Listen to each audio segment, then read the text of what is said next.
Welcome, everybody, to Dojo Talks. This is our third episode talking about the best games of history. We've split it into three fairly large periods.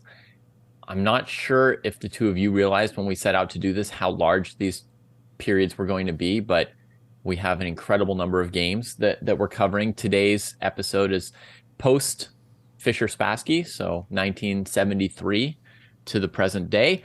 We'll each give our 10 best or favorite games of the period, and we'll each let you in a little bit on how we picked those along the way. What can I tell you? If you didn't see the first two episodes, I would go back and listen to or watch those two first. And then another thing to recognize is that among all episodes of our podcast, this episode is the hardest to follow without the video, which is available on YouTube. So you may want to watch this one on YouTube rather than listening to it on the go, because we will be showing the games that we're talking about. Now, if you have an encyclopedic memory of all the chess games you've seen, like Magnus Carlsen has, then you may just be able to follow along without it. You know, if you're a strong master or just an encyclopedia yourself, you may just be able to say, oh yeah, you know, short Timon, I remember that game. He was controlling D7, blah, blah, blah. So up to you, but you've been warned that we will be showing games on today's episode. And also, I mean, I say warned, but that's kind of the greatest thing about these episodes. I think a lot of people on the first couple episodes have been introduced to games that they were not familiar with before. You know, here and there, we have a couple games that are not maybe as popular or that have not been seen as many times. And so these are treasures. Hey, even Kostya introduced me to a treasure last week. Jesse or Kostya, have either of you seen a game in the first two episodes that you hadn't seen before? Have one of the other two senseis linked you to a game that you didn't remember seeing? Oh, definitely. Yeah, there's a few games. The one that sticks out is the Holmov Bronstein game you shared last week. Like I had seen that game before, but I hadn't like seen it. Like I hadn't like Okay. looked at it, slowly. I was like, wow, it was sick game.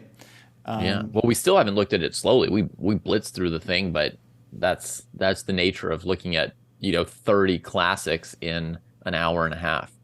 Jesse, have you encountered any new games over I guess this exercise? not necessarily new, but definitely like memories and new experiences of the same game.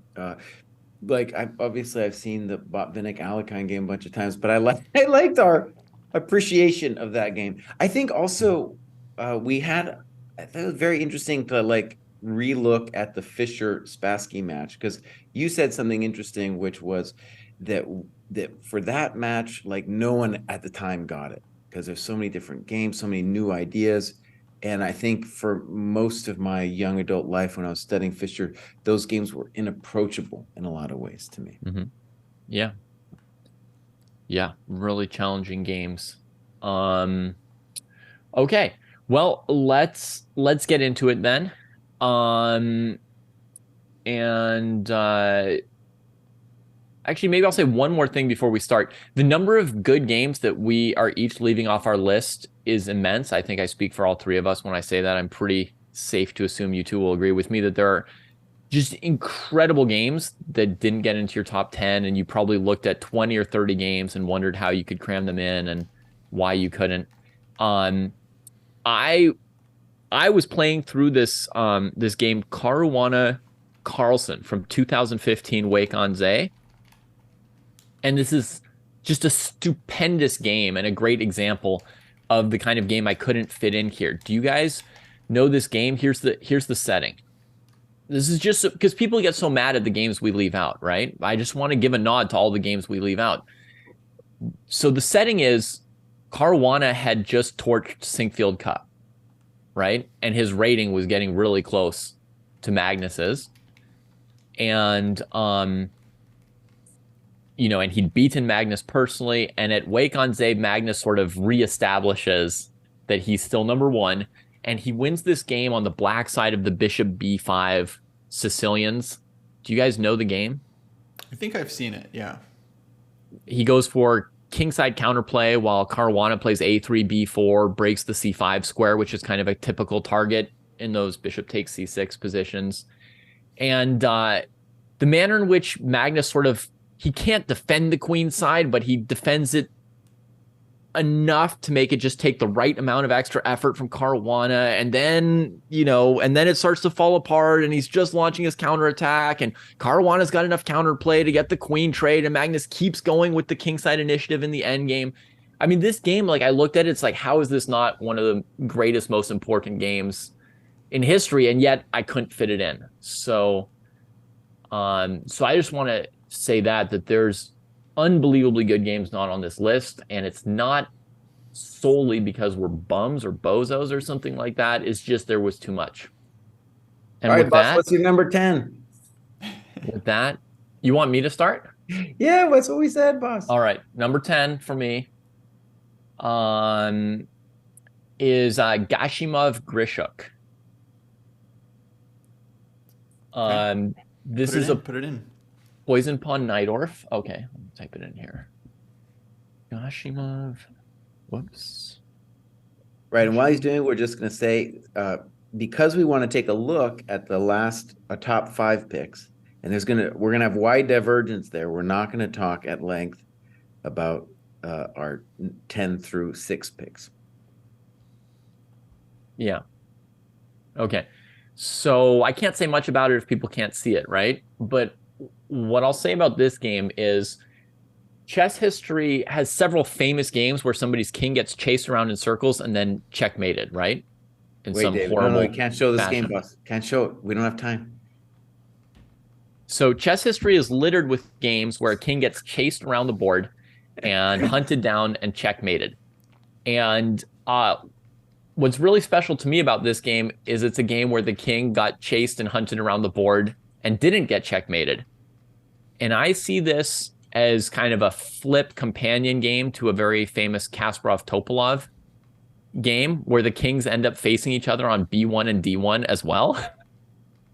And in that game, the black king gets checkmated. And in this game, the black king escapes. And again, it may be because I have poorer defensive skills or whatever, but I wanted to give some respect and honor and love to a successful defense. So this is a mind-boggling game in which the defender or the escaper comes out on top. And that's my number 10. Cool.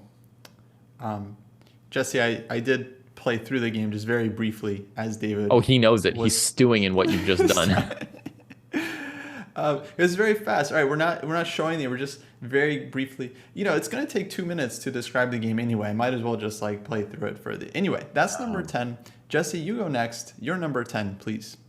Yeah, and we kind of we're going to have to revert to the old snake thing because because I don't know. Do I do 2 now or yeah, I guess I have to do 2. So No, I haven't even done my 10 yet. You can't give your 9. I'll do 2. And then, okay, you do. And then you do your 9, and then David will do 9 and 8. So let me just say a little bit. This was the most difficult by far of all these, of all of the shows we've done about best games. And I think there's 2 main reasons from my perspective why it's difficult. Chess games, in valuing them, especially as the best of all time, it's definitely valuing art.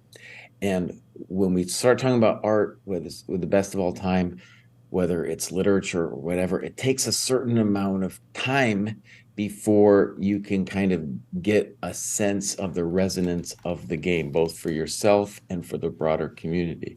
And so my games, it's very hard for me to rank recently played games in the same way of games that have been around for a while. Right. And especially the last 10 years, very difficult to talk about games in the last 10 years. Second of all, Carlsen, we're kind of right now is the last 10 years, last 15 years have been the Carlsen era. And we're going to talk about it, but his games are both hard for me to put into the lens of the historical lens And also, there's something technical about the guy's style, which I very much admire, but doesn't lend itself to a top 10 list. The games are not Kasparov games, for example. There's a different quality from the fans' perspective. Okay, here it is. Number 10, I have Bagarov Gufeld, 1973, the Mona Lisa. This game is not only a great game, but it was just hilarious that this guy Gufeld would wander around the United States for years, showing everybody this game. He like self-promoted this game as the greatest game of all time. It was both hilarious, but there was an element of truth to it. It is a great game, and it was like one of those, like, before the age of the internet, before social media, he memed his game. He memed his own game. So there it is, number 10, Bagarov Gufeld. Yeah, and Jesse, he kind of like spent the first half of his life wandering the world trying to play this game, right? And then once he'd achieved it, the second half wandering the world sharing it, right? That's right. I mean, so this is a chess player who was definitely an artist, right? And we're appreciating art here, and this game is a work of art. Sure. Absolutely.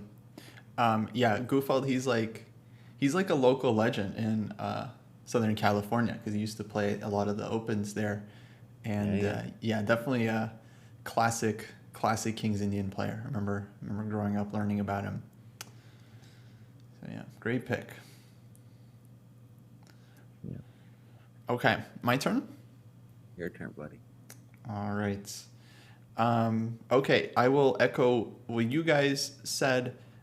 This was a very, very difficult list to do. I think for some of our last YouTube shows, we're trying to rank the top 10 best games. And if it was up to, YouTube and all the comments we received on those shows, then we should have fit about 25 games into that top 10 list. It's a tragedy that we don't have 20 games in our top 10. So it's very hard, folks. It's very, very difficult. There have been so many brilliant players, so many brilliant games. I'll say one thing about my criteria here. Obviously, this is all very, very subjective. Like Jesse, I had kind of a hard time ranking Carlsen's games compared to everyone because while Carlsen is just like an absolute chess genius, his games don't exactly evoke like this insane response like some of the more famous games on our list might. Also, I suffer from like a reverse recency bias. I'm like very concerned about having a recency bias that I'm like actively acting against it. So for instance, one game that is not on my list was very close. It was the Carlsen Nepo Game 6 from the World Championship 2021. And if you had asked me to rank that game like the day after, I would have said, oh, greatest game of all time. No question. What a masterpiece. And I think that game might show up on a top 10 list in the future because I think it was pretty epic, but I just feel like there hasn't been enough time for history to like kind of play out a bit to really see how that game will survive the test of time. For me, a lot of these games have been around for a while. They're well known at the time. They're still well known. They made an impression. They became like a cult classic. And I think that Carlsen Nepo game will one day be like kind of this like fond memory for everyone. But yeah, again, it was just super hard. And I would just like to apologize everyone for not choosing the right games for the list. I don't know if that game is going to come up from Jesse, but I mean, I'll mention something too, Kosti, because I had some of the very same thoughts as you. When I first did my list, I put that game at like 5th, and then I was like playing through all these artistic games, and I dropped it to 6th and to 7th, and I was like, oh, maybe I'm just biased from like how epic it was, that we watched it live together, on the channel. It was so intense, and I really love long games. Maybe it's recency bias because I just experienced it. And eventually it dropped out of my top 10. So it's not on my list either for very similar reasons. And I don't know if it should be or not. Okay. So there you have it. All right. My 10th pick is the game Karpov Topalov from Linares, 1994. And there's actually there's another Karpov Topalov game that's very famous. I think also from 1994 with this like fantastic combination where Karpov goes like knight f6, I think, is like this insane move. This is not the game I'm talking about. This game is known as Karpov's Immortal, and just briefly, very, very briefly, go through the game for everyone. The cool thing about this game is that Karpov, of course, plays his trademark positional style, English opening, but then ends up first with this playing this cool knight c5 move, and then he sacrifices the rook on e6, ends up sacrificing it on g6. Definitely shades of that like Botvinnik Portish game with the fancy rook sack and playing on the light squares. Yep. And then he ends up sacrificing the exchange here, and then the second exchange sacrifice with rook takes d4, leaving the way he just runs straight for that bishop on d4. It's like, yeah, I'm coming to take it. It can't get away. Right, rook d1 pre-move, rook takes d4. Yeah. Exactly. And then he wins with the queen and bishop knight against the lone king and heavy pieces. So yeah, extremely well played game. Definitely one of Karpov's best in my opinion. Okay. Number 9. So Kostya, that game there, it was my number 11. It was also on my list for a while and got bumped down. One thing I want to say about that game is I feel like in that game, Karpov also like killed 20 people in the 2000s because he taught Topolov's trademark. Topolov's trademark is the double exchange sack, right? That's what he's famous for. And I looked at a bunch of Topolov's best games and I was like, damn. And then I looked at the Karpov game and I was like, oh, Karpov just taught him this thing. And then he was just like, oh, well, you rocked me, but now I know what to do. That's so funny. Yeah, I think that's a great way to look at it. Okay, I'm going to keep moving right along here. Very, very quick. My number 9 game is a more recent game. I thought this game was amazing when it was first played, and it was played in a very important candidates tournament in 2018. And this is the game Aronian Kramnik, which I think was round 3 of that tournament. Super cool game. This is the famous Rook G8 game, where Kramnik basically had this incredibly devious little plan from the opening prepped. And in addition to, of course, like the super cool opening idea. Boss, we can't show it, man. We don't have time. I'm not showing it. I'm just playing. You are showing it. You are showing it. Playing the You moves. are showing it. Anyway, this is going to happen on YouTube later. If I don't do it now, we're just giving more work for Braden to have to show the game later. No, Braden's not going to show it either. We're walking through this. And we'll have a little time to go through the top 5, my friend. Walking through this. All right, well, Dave, what do you got for number 9? Anyway, it was a great attacking game. You're right, Jesse. We do have to actually kind of hurry up. But yeah, amazing attacking game. I'll finish here. That's my number 9. All right, let's keep going. All right, Dave, what do you got? Now, Kostya, it's Jesse's turn, right? No, it's your turn, and then I'm going to go twice. It's your turn, Jesse. You wanted to change who was in the middle. Okay, fine. Okay, so number 9, we're not going to show this game. It right, might come up later in the list. That's it. This is Aronian Anand 2013. I suspect one of them will put it up later. Just briefly, Anand was the master of the semi-Slav early in his career, and it just continued. So like a pre-computer opening, evolving then into 2013 into a very computer opening. And that game, classic counterattack. And I'll just leave it there because I'm going to suspect strongly that that somebody else has got it. It's a great game, right? It's similar to the Rubinstein game that we talked about 2 shows ago. And Anand put incredible work into this opening, right? It's pretty much what won him the match against Kramnik, in my opinion. And he had ammo left over throughout his career in this opening. All right, my number 9 First game where I risk Jesse's disapproval is Knightage Carlson. I don't think anyone else would have this in their top 10 other than me. It's my personal taste. But I kept you trying. didn't send us this game, right? Because I thought I opened all the games that you. I didn't send it to you. That's good. We don't have to look at it. Knightage Was it- Carlson. I think I did. Describe it. No, I mean Describe like it about like in the list. You didn't include it in the original list. Oh, yeah. I mean, yeah. Originally, it was in my top 10 because I was trying to like do a better job of like the best games, not just like my favorite games, but like I felt like this one, maybe it's not good enough. Maybe it's not good enough. Maybe someone has a reason to say it's not good enough, but I just couldn't get over it. So I went with what I wanted in the end. This game here, Carlson was a kid. He was maybe 16, maybe 15. I mean, this is a really early Carlson game, probably 15. It was from 2006, and he would have turned 16 in November, right? So odds are he was 15 when he played this game.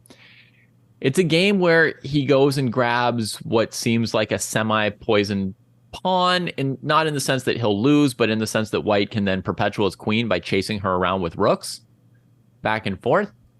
And then Magnus just sacks a piece to trade queens instead of taking the repetition. He does repeat twice. You know, I don't know if that was him just being professional or if he was hesitating over the choice. He repeats twice, and then he just sacks a piece and goes into this endgame and just grinds down the knight with his pawns. And it also gives me flashbacks to Spassky Fischer game 13 because he's got this pawn on A2 and then finally breaks through on the king side as well. And it's like this kind of really intense end game. Yeah, don't think you're going to find many other 15-year-olds grinding like that. It's an amazing game. I love it. Okay. And then I'm on the snake now. You're on the snake. So unless anyone has any insults to interpolate, we'll continue.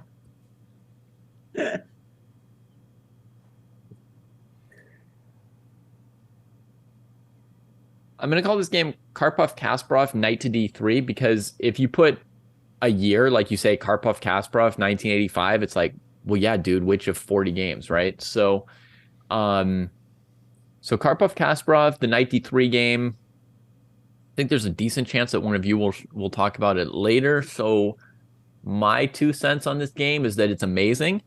There are a couple games.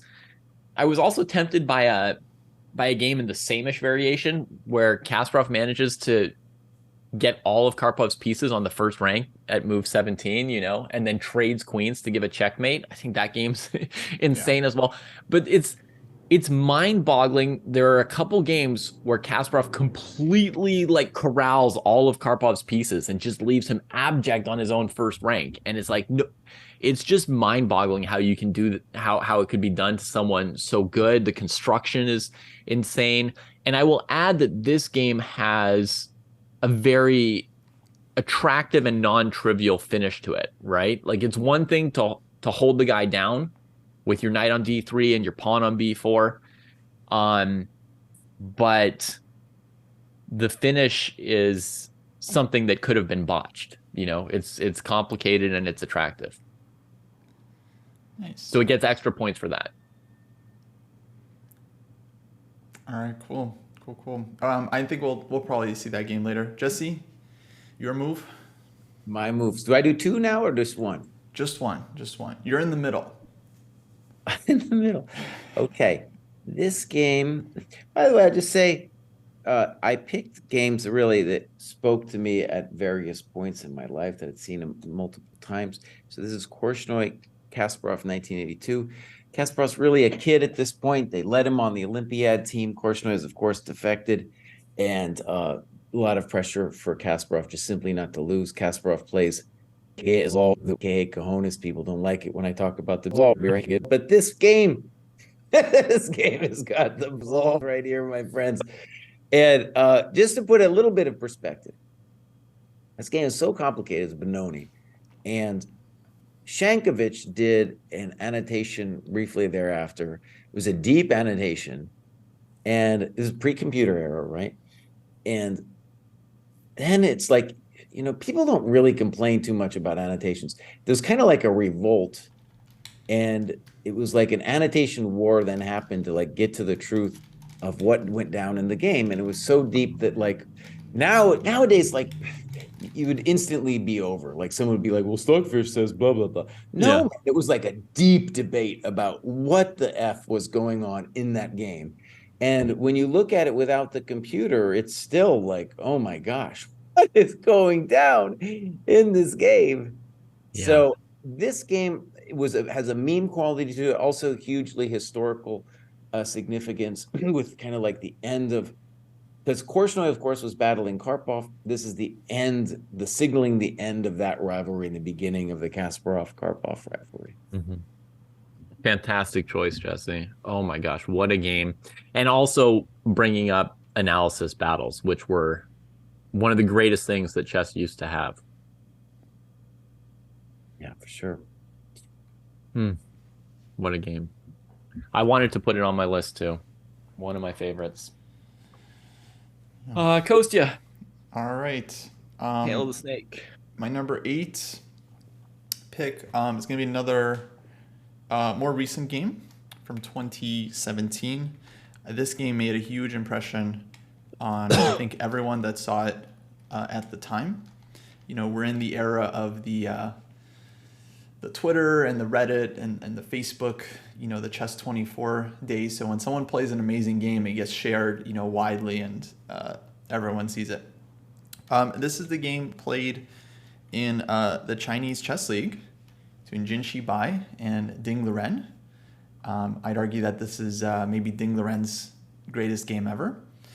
For anyone that hasn't seen it, it's Ding Liren is on the black side of a Queen's Gambit declined. He finds a very kind of thematic but very, very interesting queen sacrifice, where he sacrifices a queen for, I think, a rook And a piece. in a piece, right? And then what follows is just this insane king hunt, numerous like incredible attacking moves from Ding Liren, where he offers his rook multiple times as a sacrifice. Basically, the game plays out like an endgame study, but in the middle game of the board, with White's king just getting chased around, ends in this incredible like minor piece checkmate. It's just a work of art. It's just an absolute work of art, I think will be remembered for a long time. Shall I move on? The combinations are just beautiful. The complications, yeah. Absolutely. Good one, Kostya. Thank you. Thank you. Hopefully no one's upset that I've included this game. Folks, if you're upset that we left out certain games, you then have to tell us which games you would personally remove from each of our lists. Okay. Not just which games to add, but which games to remove. Gotcha. Yeah. You can't just be like, oh, how did you leave out these games? And then it's like, top 15 now. Next up, my number 7. Super famous game, very memorable once you see it. It's the kind of immortal King Walk, Short Timon, 1991. If you haven't seen it, you could definitely Google it. I'm sure there's tons of videos out there showing it. What I really like about this game is not just like the immortal King Walk at the end, like that's super cool. I also think just the way the middle game was played was very impressive. And there's a lot of very interesting decisions. Short just like dominates the D file, plays on the dark squares, just like a positional masterpiece through and through. And then of course has this fantastic finish. A bit of a Fischer effect with Short. He's not the greatest guy. But it was a good game, so I got to give him credit for that. But yeah. Wait, you're still mad at him for blocking Dojo Joe on Twitter? Yeah, you could say that. So anyway, hopefully it gets canceled sometime soon. I don't know when that will be, but hopefully soon. It's definitely overdue. But anyway, I wanted to be objective with the list. Number 7 from think Jesse's up next. Oh, I'm up next. Okay. So, it's also, I called it the Woody Allen effect, has been referred to as the Fisher effect. And so a guy for me that I was upset with as a fan was Topolov. And maybe I shouldn't have had such an attitude about it, but I was really upset during, the people forget about this, but it was the famous toilet gate. And and he had this ridiculous manager, was making all these accusations. It was totally dumb. It was very upsetting.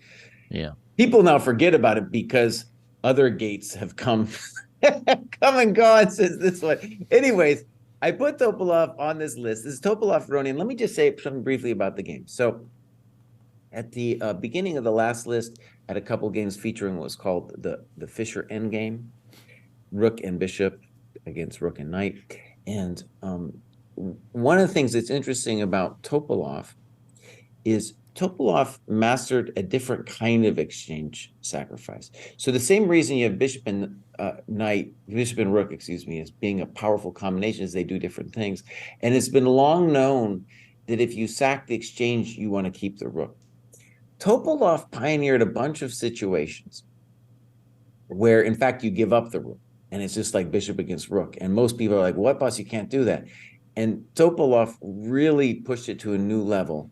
And one of the things that's interesting for me to think about is like, well, we had the Fisher endgame, but that wasn't named. It wasn't named as the pioneering idea that it was for decades later. And the players of the successive, the generations right after it, really didn't get it either. Either understanding as an abstract concept, they didn't have a word for it, and also then it's even harder to learn how to do it. I feel similar is going on with Topolov in the exchange sacrifice. Dude took it to a whole new level, and I don't think people really brought it. I don't think it's really penetrated the consciousness is exactly how deep it was. That game, Topolov Aronian, really highlights like what the dude was on about, taking it to a whole new level. So that's number 7 for me. That's nice. Yeah, an interesting thing an interesting thing that I noticed, Jesse, is in a lot of those exchange sacrifices of his, it's not necessarily that he even has a short-term advantage. He's willing to just trade pieces and even go to the end game down his exchange, right? This is a game where like early on he offers a queen trade that Aronian backs off from, right? And so you're saying like, wait, so you're telling me you can simply win this end game with a bishop and an advanced pass pawn against a rook? Like, so there's like a whole different level of, he's like, I'm taking no risk. I've got full positional compensation. Yeah. We have a question, Jesse, from Amy. Why the rook is given more material value than the bishop anyway? Why is it a big deal to play with the bishop versus the rook?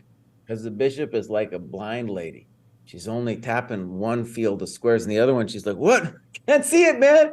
Can't see it. I'm lost. Yeah. So that's it, Space Amy. Like half the squares the bishop can't touch. So if you put something on one of those squares, it's immune and safe. And that's a pretty significant limitation for the bishop. All right. My number 7. And Kostya, you know what to do. This is Kramnik against Shirov. And I put this game in here in full knowledge that this game is not like computer sound or anything like that. But one thing this game has is it's just, it goes beyond any human's ability to compute, right? So a computer may figure it out and may say that the game wasn't sound on Shirov's part. Wait. No. I don't. Jesse, what's wrong? You got to put in the year, and Kostya has to stop. The year? Yeah. I think it's 1994. I'm not 100% sure on the years. I'm not a like, oh yeah, Linares 1994 round 7 kind of person. That's not me. That's me. Are you doing me? Oh, do you know all that stuff, Kostya? It helps. It helps. You want to know like. I'm sure it does. I just don't know it. That's fine. It's fine. Yeah. Okay, so this game, it's unsound, but to me, this is like the fire on board game. This is the next level of Mikhail Tal. This is the just absolute crazy. What is going on? What world are we in? The guy's just outposting his rook on a square attacked by a pawn instead of, if it were a piece, it would be the Petrosian exchange sack, right? One of the Petrosian exchange sacks that he taught us. But he's just plunking the rook where a pawn's attacking it. He's already down a piece. He's attacking with, you could say, an economy of force, or a lack of force where few other people would think that you were even attacking anymore, right? And he plays rook e4 twice this game. Meanwhile, Karpov calculates that the variations are very complicated if he takes the rook, and he queens the b pawn while he's attacking. So he's sacking his rook twice. He's letting a pawn queen. The variations are insane. And in this case, they didn't have an argument, but more like a collaboration in a sense. But he and Kramnik had to trade analysis after the game to figure out what was going on. Shirov posted analysis saying, I think this was, not quite sound. And then Kramnik posted analysis saying, here's what I was afraid of. This does look pretty scary, no? And then Shirov was like, oh yeah, there was one idea there which I hadn't seen during the game, and that is complicated. And this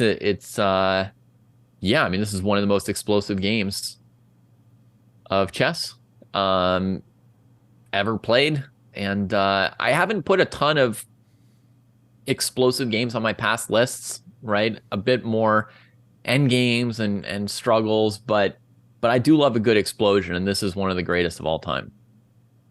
Nice. Yeah, that game is like a personal favorite for me. I remember playing through it when I was reading Fire on Board as a 2200 player. And I was just mind just completely blown. Yeah, especially if you're not in the Mikhail Tal school, if that's not your sensei and your chess isn't just a bunch of insane open Sicilians from your childhood, then to see this, you're like, no, they can't actually be two of the best players in the world playing like this with each other. It's just, that can't be. Yeah, absolutely. No, the fact that, right, it was an unsound, I'm quoting for the audio listeners, the fact that it was an unsound sacrifice, to me, it's just that's kind of just cool. It still works at just the absolute highest levels. It shows how difficult the game is, how difficult it is to just deal with a raging attack monster. Okay, David, you're number 6. Oh, right. Let me keep going. Okay. And this game's amazing. So Jesse and Kostya both said something that I'm not going to fully agree with, which is that Magnus Carlsen's games don't lend themselves to brilliancy, right? That's not quite what I said. Okay, but go on. What's that? It's not quite what I said. I mean, go on. They're brilliant. Okay, it's just, sorry. We got 10 spots. Yeah, but you guys said there's something about his style and his approach that doesn't lend itself to the kind of slam bang kind of competing with these games where a king runs across the board under fire, or somebody sacks 3 rooks, or whatever it might be, right? Right. Maybe there's a greater degree of control in some of his games, but I think that if you look through the Carlsen oeuvre, you will find a number of slam dunks interspersed, and the dude definitely knows the initiative intimately. I mean, as well as or better than anyone else in the world, even though he's not always down a rook. Well, in this game, he is down a rook, guys. So he shows what he can dish. This game is absolutely beautiful. It is wait, where is it, Kostya? No, we're not looking at it, boss. Oh yeah, Jesse sent me a death threat off screen, so we're just gonna wait till the top. Jesse, calm down. We're gonna have time for the top 5, boss. That was but this.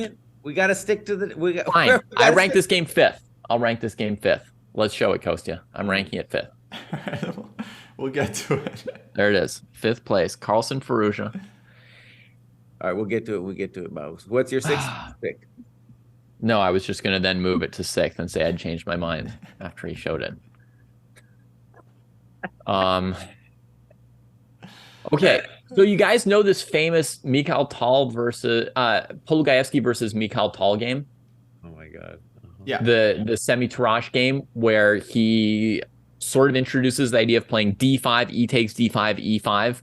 Then the bishop on b7 is stuck, and White's created like a fake French defense space advantage on the king side to attack from. And now this is like a standard thing that's been elaborated and elaborated. But in this game here, Carlsen takes it to a whole other level. And to me, this game encapsulates both Pologaevsky Tal and the Fischer Spassky game that we ranked so highly, because he creates this kind of weird positional domination.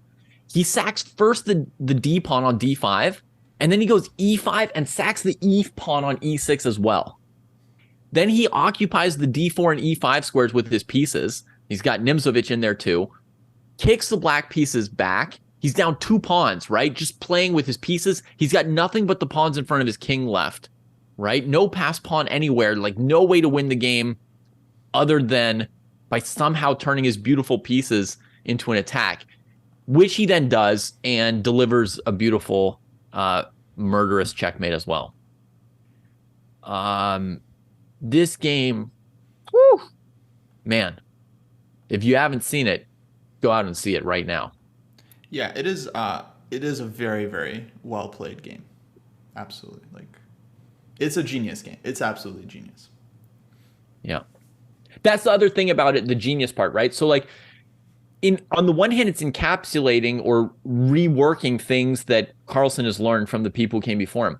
But on the other hand, one of the things you're looking for in these best games is something that's like new or fresh or that you don't quite believe, right? When someone plays a move and you're like, that move can't be good, and then it is good, right? That gets you a lot of points on the top 10 best games of all time, right? So when you see Carlsen give both pawns, you're like, yeah, you may have positional compensation, you might not lose, but it doesn't look like he's just straight up killing somebody. I defy anyone to say, oh, I was playing through this and I thought obviously black was going to lose. Yeah. No, fair enough. Fair enough. Let me just say something obvious. We don't have any repeats so far, and it's gonna go like this. So it's a totally different kind of list than what we had before. All right, Kosta, you up next here, buddy? I think you're next. You're the middle. You are, Jesse. And then do I go twice? Nope. Nope. You're the middle of the snake today. I'm in the middle of the snake. Okay, so this is going to be Kasparov, Karpov, and this is game 20. So Rui, just maybe jar the memories. Oh, yeah. And this is 1990. Wait. So one of the things about this list is interesting, just in terms of thing about Kasparov games, is I have strong feeling that the games I'm listing as Kasparov's best games might not be the ones he would list.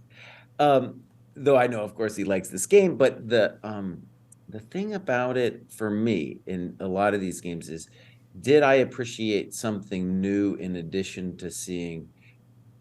One of the things about when I say meme quality about certain classic games is they became a meme because people like saw something in them that they hadn't seen before. People like me, and I'm like, oh, right. And this game still to a certain extent is beyond me. But the thing that I will say that it taught me is, along with some of the other, there's another Kasparov game I'm going to actually show later, but it really taught me is the idea of force count in the attack and splitting the board in the attack. And I'll talk a little bit more with the later game, but that's what this game does for me, kind of announces a new era. And at the time I didn't get it. I just did not get it. It was beyond me. So it's something I've come to appreciate with time. And I will say there's a great old video that I'm sure you can find it on YouTube, with Plaskett and Kasparov's talking about this game. Very poorly produced, but the explanations that Kasparov gives, amazing. Okay, there it is. Oh, yeah, I know the videos that you're talking about. Yeah. Old quality videos. Yeah. That's a great game. Amazing game. That's a great game. That's a game where he starts the attack and then takes a beat to play King H2, right? That's his big King H2 game. Yeah, exactly. Yeah. The attacking prophylaxis. All right. My number 6 is actually, ironically, a Carlsen game as well. uh, but I believe this is pretty sure this is my only Carlsen game on the list. This was played in 2013 in the candidates tournament that he ended up winning in very dramatic style to end up challenging Vishy Anand for the world championship. And this is his win against Gelfand from that tournament. I think he beat Gelfand twice there with both white and black. This is his win as white. The game with black was also very, very interesting. But this game as white in particular, I just found it like, I remember watching it at the time and thinking, Gelfand's like such a solid player. You know, Magnus is great. Magnus is Magnus, but he can't like outplay Gelfand in this position. It's just such like a dry position. But then Magnus ends up just converting this just like beautiful like middle game squeeze and ends with a very nice end game where he like sacrifices his bishop, gets passed pawns. The whole game is just like this incredible symphony. And I think Magnus's genius is that he honestly like he kind of makes it look like, oh, anyone could do it. Like any strong player could have played that game.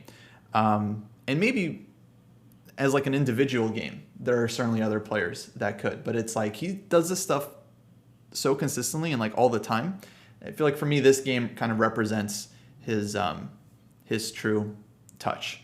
As far as I remember being like very close to like being engine perfect, which is not like a huge criteria, but for me it is if the game is not going to be like super flashy or like incredible. So the fact that he just has this like insane machine precision, lots of like little tactics and stuff, just makes it fantastic. And of course, it was just played in this super important tournament, which for me does matter. Yeah, I mean, this game is incredible. I really struggled with whether to have it on my list or not. But I think it shows, it's one example that Carlsen's calculation skills are insane, actually, even though a lot of it's hidden underneath the surface. You know, what people need to realize when playing through this game, and actually I'll just send it in chat since Jesse's not letting people see the games. Because he's gatekeeping games. Yeah, since he's gatekeeping and only wants people who know these games by heart already to know what we're talking about. Is like there's this moment where he identifies, and that's the Magnus intuition and, you know, the Mozart quality or whatever. He identifies that he needs to deal with the bishop on c6, right? That it's on this great square, protected by a pawn, covering everything. He can't do anything in this game as long as that bishop's on c6. But it looks like if he plays b4, you know, he's going to get refuted by this knight h5 tactic. And he calculates all the way to that queen a5 trick, right? And he says, I can play b4. You know, I can leave my stuff hanging to the opponent's tactic. And the opponent, looking at the tactic, still thinks it works and plays it against him, right? That's how, you know, sick the surprise of it is. Because it's very rare for people to be calculating that in that version of like seeing what your opponent might do and what you can do against it and taking into account all their resources. So, you know, what he sees coming in advance, and the taking into account of what the opponent wants to do beyond what anyone else does when they calculate. Most people calculate, you know, me first, what I'm trying to do. That's just an insane moment. And if anyone studies that moment in the game where he plays b4, that'll really teach you what Magnus is about. Okay. Well put. Now, I was the bad boy.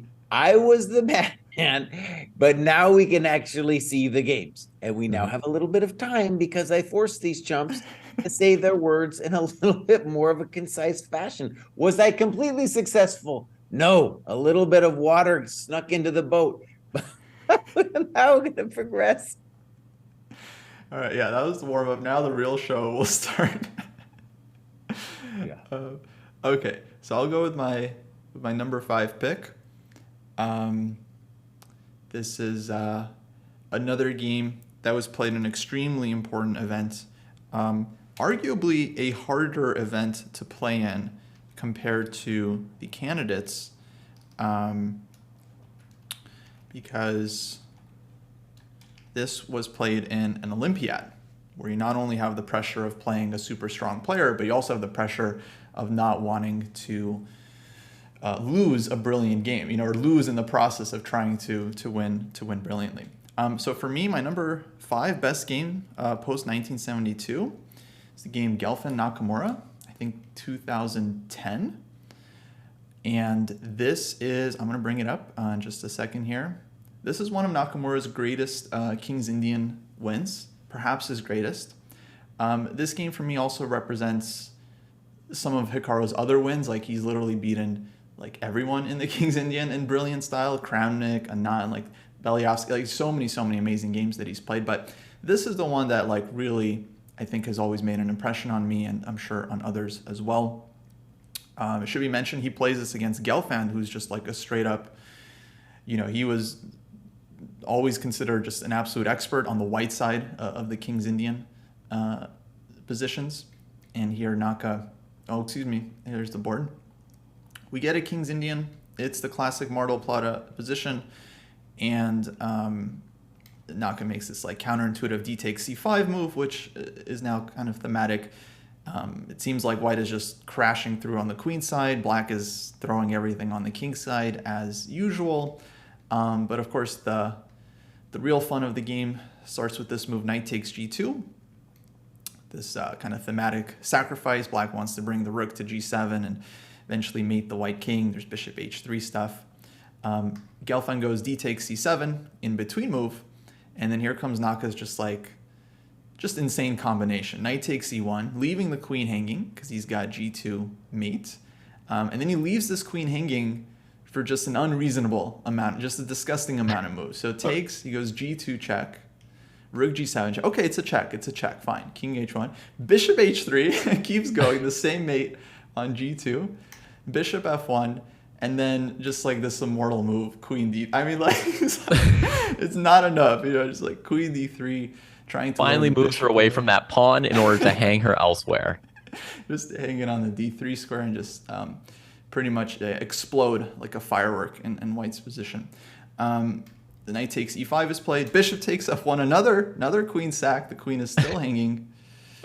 Takes, and then finally we end up in this middle game. I remember playing through this game. I was like, what's even the material count after all this? Like, what happened? It turns out he ends up like up a full rook. Like he won a lot of material in that exchange. He wins the knight, and then the game ends here with Naka up a piece in a final position. So just an amazing game. But like, what really takes the cake for me is that he played this like, in an Olympiad. Like, he's playing board 1 of the U.S. team against Israel. Like, I mean, if he loses this game, right, it could be just crucial. It would be crucial for the match. But to play such a game under such circumstances, I think takes a lot of gusto. Okay. That's I guess I want to say just one thing that is interesting to me about that game is that, so Naka in the 2000s, and I played him a bunch in the 2000s, it's important to see, like, everybody recognized that he was the greatest American talent since forever. But the kid wasn't really working on his game and not improving in any kind of systematic way. And like the late 2000s, especially, it just seemed like he was stuck. It was this game, and then the next couple years where we were like, oh, maybe dude can make it to the top 10. And so it was a very interesting period of years. And it's really interesting to look back now from this perspective, because honestly, we talk a lot about the ChessDojo, the training program, about people working at their chess. Naka's never really worked at his chess. He's never really worked at it. He did some work, though, at various times in his life. But what's so weird is, like, okay, so from this period on, 2010, he makes a good run of it. And then we have this whole thing where he stops playing. And now he's not doing any work, as far as I can tell, other than streaming. And now he's playing good chess again. So it's like he destroys like the standard narratives of how you improve at chess for me, right? Especially with, like, and even as a kid, like, we were all like looking at his just askance at the blitz he was playing. Like, he was just playing a gazillion games of blitz, and bullet, and it was just like the guy. Anyways, So fascinating story. It begins though, his like where we saw like maybe he could be a contender was this game. Yep. Alrighty. All right, your fifth game, Jesse. All right, here we go. Number 5. Oh, where's our beautiful list?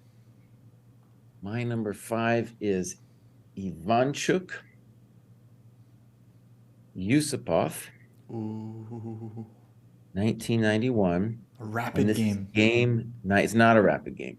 That's just what Chess Games says. Oh, wasn't? Yeah, Chess Games ruins a lot of things where they call things rapid games. This was a candidates match. And back in the day, we used to have these playoff, but go on. They had the candidates matches, and it was just this amazing thing where I wish we could bring it back, my friends, but we cannot. They won't let us. They have canceled the candidate matches. It really was like the test, a candidates match, and then you would play the real match if you made it through all these different people that you had to face. Okay, this was also a battle of analysis. I'll run through this, and for ages, people have debated this game without the computer. I have never actually turned the computer on here. But in addition to the tactics we're about to see, it was a teaching moment for me of the power of this kind of play for Black. Okay, so here we go, Knight f8. By the way, at this point, Ivanchuk, arguably, if you had asked people in 1991 who is the most talented player ever, many people would have just said Ivanchuk. That's who we were talking about at that point. All right, here we go. Knight g4. White continues on. Got to bust him up. Pop, pop. This game, dude. Good move. Good move, 95. All right, now we have a debate. What is happening? No one knows. If I was white here, I'd believe in my position. Guaranteed, I believe in my position here. But what about the force, Jesse? The force or the force count? The force count. The pawn on e3 splitting the board. The number of white pieces. I mean, obviously, I would not know entirely, but here also we've seen so many positions where mate doesn't happen because the bishop on g2 controls the business, right? Yeah. So there it is. I would, yeah. Look at this. I wouldn't believe in it. Okay, so here we go. It looks like white's winning. Rook e6. We're coming to g6, my friends. We're coming to, I said we're coming to g6. We're coming to g6. He doesn't have time to save the other rook because the queen will come over to f7, right? So he just says, whatever, take it with check. The threat is queen h1, knight h2, king e1, rook g1 mate. That's why white is like, all right, take my queen, Bowes. It's getting nasty. It's getting totally nasty here. The threat is knight h3. Bishop takes h3, queen h1. You do not know how to... You can't do this without the Polgar mates, my friend. I'm sorry. I'm sorry. I can't do it. Still, knight h3 is the threat. What are you supposed to do? What I love about this game is that, like, if Ivanchuk had somehow won it, it would also just be, like, absolutely brilliant. Like, it would just be a brilliant, like, defensive effort from the white side if he managed to get out of this one. Yeah, and obviously I went through it pretty quick. You can spend months analyzing this thing. Months. Yeah. So there it is, game number 5 for me. Bravo. Yeah. No, that's a great one. That's a really good one. There was a lot of Ivanchuk games suggested for our list, and just a few games he had that are just absolutely brilliant. Didn't make it for me, but on this, unfortunately, he's on the wrong side of that one. Okay, on to David. All right. Number 5. All right. Kasparov, Kramnik, Astana. While he's doing that, I just want to say we have yet to have one game in common. Yeah. One. We had, by this point in the other lists, we had many games in common. All right. So,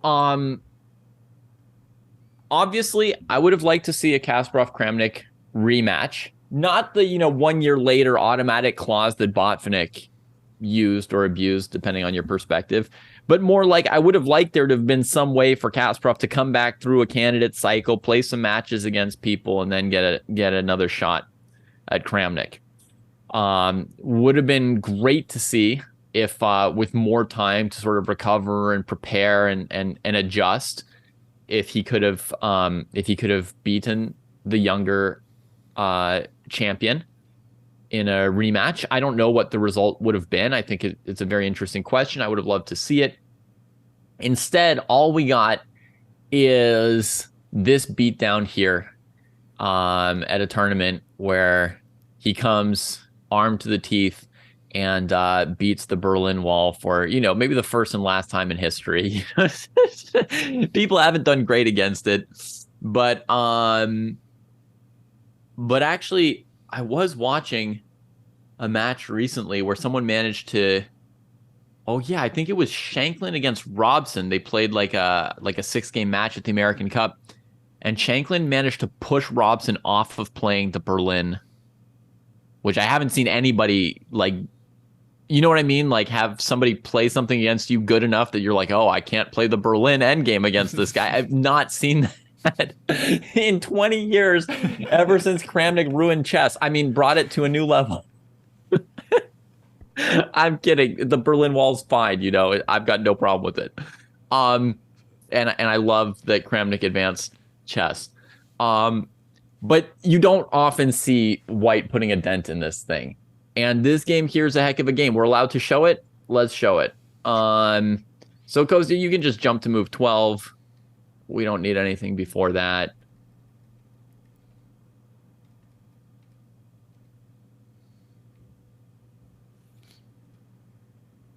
Yeah, I'm here.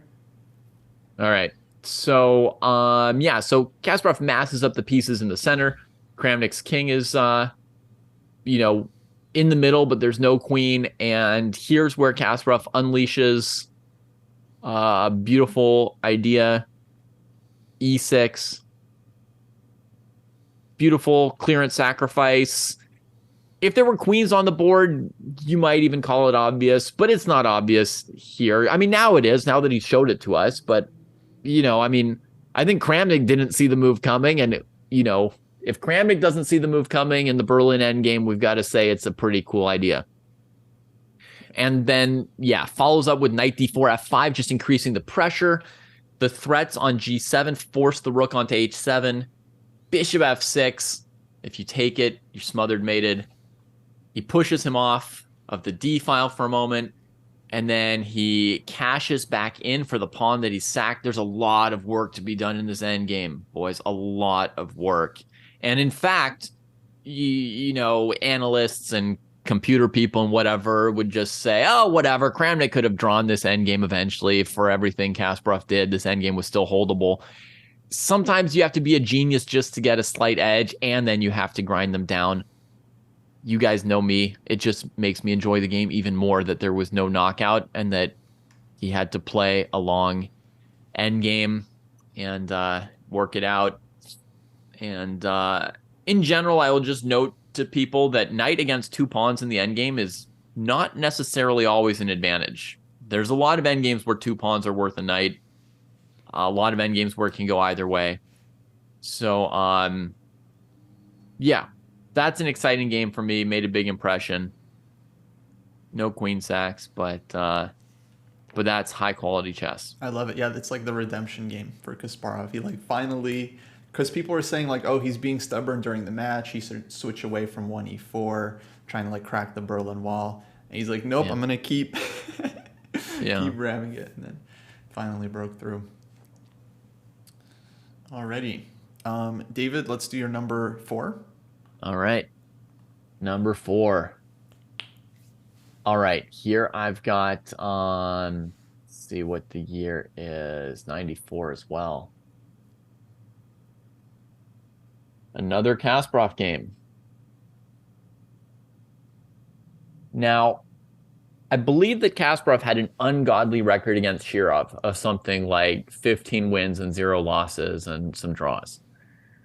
Uh, so so there's an element to this perhaps of like he could do whatever he wanted to the guy, and the guy was already just beat down anytime he had to face Gary. But maybe this game's fairly early on. Maybe this game is the reason why the rest of their career went their career head to head went the way it did. If you could just jump us to move 10 of the Sveshnikov, we can go through a few of these moves. This game actually, Kasparov cost me a game because I tried to repeat this idea against somebody and I didn't get it right and just lost a game in 20 moves. One of the worst losses of my life. So it didn't work out. But okay, here's the position. The Sveshnikov, they're fighting over the e4 and d5 squares. And Kasparov just gives up that rook, the funky rook on b4. He sacks it, plays b4. Now, let me just preview what this game is about. This game is about trading advantages from one to another, which for many people is one of the hardest things to do, right? So Garry Kasparov was a dynamic player. A lot of people think of him as an aggressive player, right? Like he's always pushing and attacking or whatever. But he's also a dynamic player. And what dynamic means is just being willing to make all these changes all the time, which can be very disorienting and confusing for yourself as well as for the opponent. So one of the first ideas of that sack was to put the pawn on b4 and have the knight on b7 basically be trapped, right? Just like sack in exchange, but then b4 and the poor knight on b7 with the pawn on d6. It's dead, right? It's like that famous Spanish knight that gets stuck on a5 and then has to reroute through b7 and d8. But then there's so many different phases of it, right? When black plays a5, he just lets black trade and open up their rooks. Often when someone plays b5 when they're up in exchange, plays a5 when up in exchange, you would pass it with b5 and try and keep the position locked up and better for your outposted knights compared to the rooks. He transitions to it being a pass pawn. Then he transitions to an attack, and makes several changes. Even in his attack, he first threatens to checkmate the black king by bringing his queen into d7 and sort of attacking from the center of the board towards the back rank checkmate. And then he switches his queen to h7 and chases the black king out into the center and checkmates it in the center. So, for me, this game, the way it's all connected and tight, there's never like the line of the game, the narrative is taut the entire time. And yet the number of times that it switches is sort of the most important thing that I learned from Kasparov. Even though I lost a game, I must have won some other games at some point in different openings, thanks to what I learned in this game. Yeah, that's a great game, man. Yeah, the rook takes b7. Amazing. Really amazing move. Yeah. Kasparov, so good. Oh, man. No, amazing game. Definitely a game I wanted to include. Wasn't able to quite rank it above everything for me, but yeah, it's really a masterpiece through and through. Let me just say something on a point of Jesse's, that we have no overlaps. I mean, our rankings might be meaningless if there's zero. I mean, our combined rankings might be meaningless if there's no overlaps at all, right? Like it'll just be kind of random. It'll just rank the games that end up. I know there's at least there'll be some overlap. There'll be a little bit. Okay. There's at least one. Okay. Take it away, Jesse. Okay, so my next game is I don't know if people know about this game. This is Brodsky Kramnik, 1991. Mm-hmm. And this game destroys me. Do I understand this game? Not necessarily. Yeah. Maybe not. Let me just say something briefly about Kramnik. Kramnik in his later years kind of lost the thread. I think a lot of players, when they kind of get towards retirement, they lose the thread. We could talk about why that is. Also, it's got to be said, I think that if Kramnik hadn't had health problems, a little bit unclear even to him maybe what the health problems were, but I just want to say, if not, I'm pretty sure he would have made the top 10 lists of ours. that we did a couple weeks ago. All right, here we go. We're going to look at this from black. This is the true Sicilian that Kramnik played back in the day. Uh-oh. Do this. So another Sveshnikov. Sveshnikov strikes back. Take that, Kasparov Shirov. Well, if you put in Kasparov Kramnik in the Sveshnikov, you'll see which side wins. Kramnik was a master at this Sveshnikov. You look back at those early games, pre-computer games, really amazing chess. This is just, of course, one of them. You guys know the one with both queens hanging and then Kasparov plays h5? That's a Sveshnikov. I don't know. I'll have to see Could it. have been on the top 10 list as well. Anyway, go on. Other Jesse, historical detail, actually interesting about this game. This was played in Kherson in the Ukraine, 1991, different time. So F4, and I can imagine believing in White's position here. You know, he's got it together. Things don't look so bad. What's going on with Black's king? What's the rook doing? Okay, so here we go. First super aggressive move at a higher level here with knight d4. Okay, White says it's all about the f5 square. That's what he understands. Okay, it's about the f5 square. Rook f2. Do I understand it? It's pretty deep, my friends. Pop. Yeah, the rook was attacked. It had to do something. Pop. Pop. So the bishop there is the only virtue is it has to be part of some kind of attack. So here we go. Pop, pop. The knight on a3 is poor, so it makes a lot of sense to play knight takes b5. Yeah. Okay. Deep breath. Bishop h6. These guys need to learn how to not hang their stuff. Okay, White fights back. He's like, I don't care. I don't care, Baus. Rook HE1. AB. Check to the miserable king. You can have my rook, Baus. It's okay. And now I guess we're going to have to say White's lost. There's a lot. The bishop at h6 is now better than any of the rooks.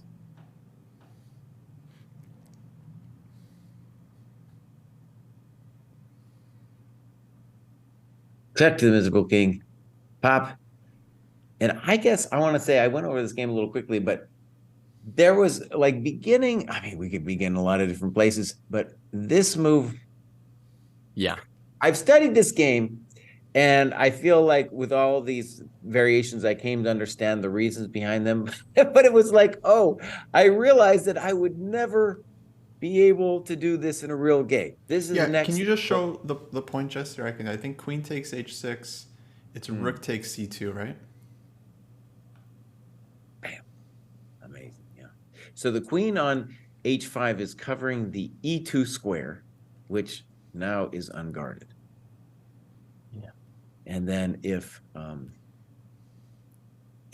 knight takes, we have knight b3. Oh, baby. Someone did their pole guard, mates. I don't think I would notice the whisper of bishop h6 even in that position, much less plan on it or count on it or incorporate it into my game. Yeah. I don't know. That move, when I played through the game, it blew my mind. And I think one of the things about these early Sveshnikov's games that turns us onto a different side of Kramnik is that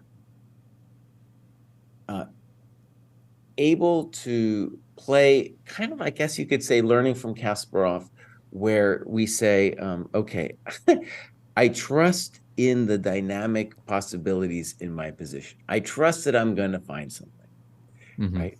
And it's amazing when you look at both. Kramnik didn't play that many games in the style, but you look at Kasparov, didn't lose that many games. Which is very surprising because dude really was pushing it at a variety of levels. You think he would have tripped sometimes. Didn't trip that many times. There's very few Kasparov losses.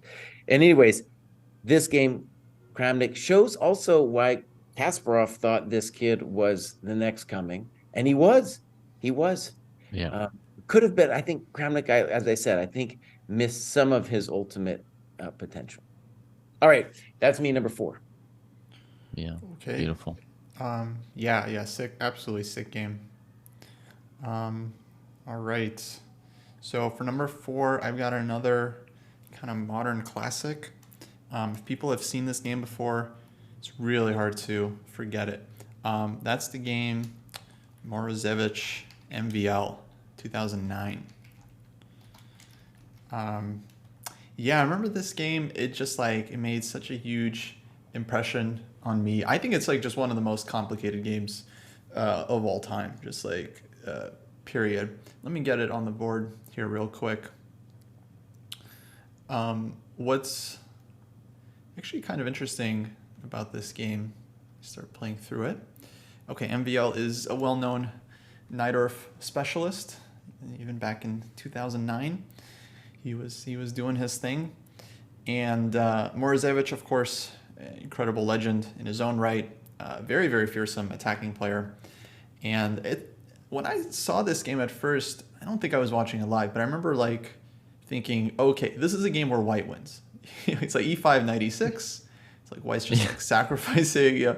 Oh yeah, classic Karas Kotov. Like white wins this game. That's just how it works. Yeah. And for me, what is interesting is that white was winning this game. He is winning. Like this attack is. You weren't wrong, Kostya. You weren't wrong. Decisive. Right. But MVL manages to survive the attack, which let me just say is like a brilliant effort from Morozevich. He goes g6. He like locks black's king in on g8. It's like very Alpha Zero style. White's down a piece here, but has huge positional compensation. But he just like not able to finish it off. And then I don't think there was ever anything like an easy knockout or anything. And here it was rook h7. Just like, oh man, you got to have a sense of humor, I think, to play this move. But it's actually very strong. He's creating a square for his king, so he doesn't get mated on the light squares. And MVL is now up a rook and the full piece. So of course he's willing to give back the rook in order to save his king and defend against the attack. And I think even here, like white is still winning, but it was just not easy. It was never easy. What ends up happening is black ends up creating counterplay. He just survives with this knight on f8, rook on h7 defensive duo. King goes to h8, and eventually MVL is able to create counterplay. He starts chasing white's king around.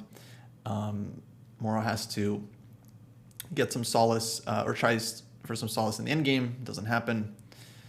Eventually black wins a rook here and ends up with a extra rook and piece. Sort of extra rook. Definitely extra piece. Extra piece. And then we get this endgame, which is just like, yeah, the icing on the cake, where he just can't get his rook out. Like he can't save the rook. It's just wild.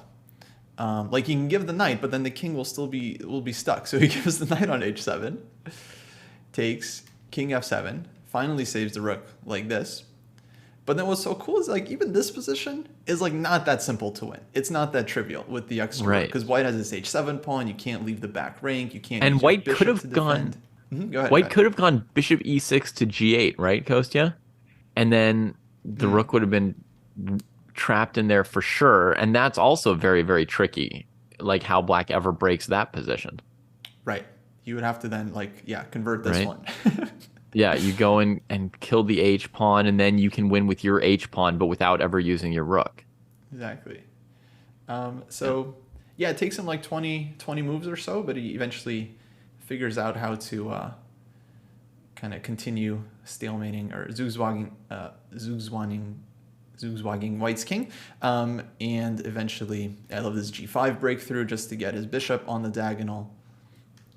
And eventually ends up winning. Yeah, he's got the rook. He's got the rook.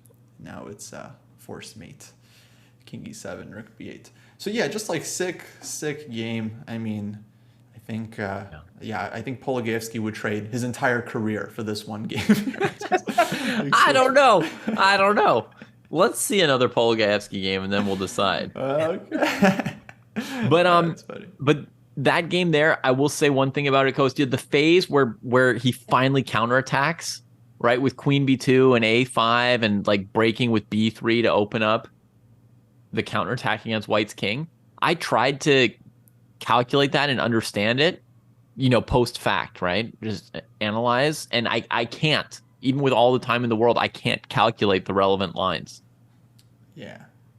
And I mean, okay, I'm sure the players, didn't see everything either, but it's like, yeah, I think the level of play here, given the complexity of this game, is just like insane.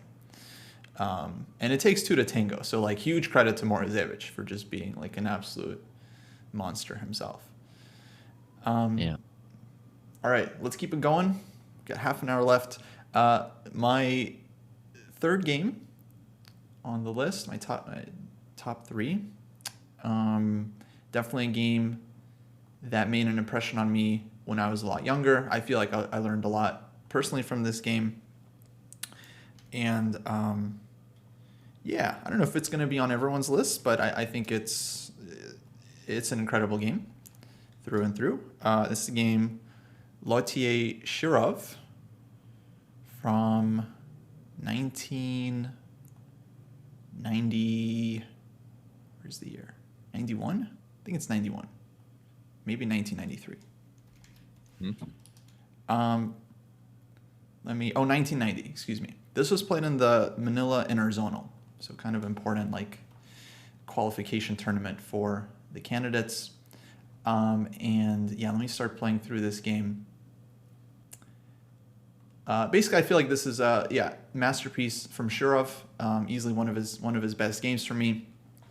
And what I love about this game is that essentially it's like a movie in three parts.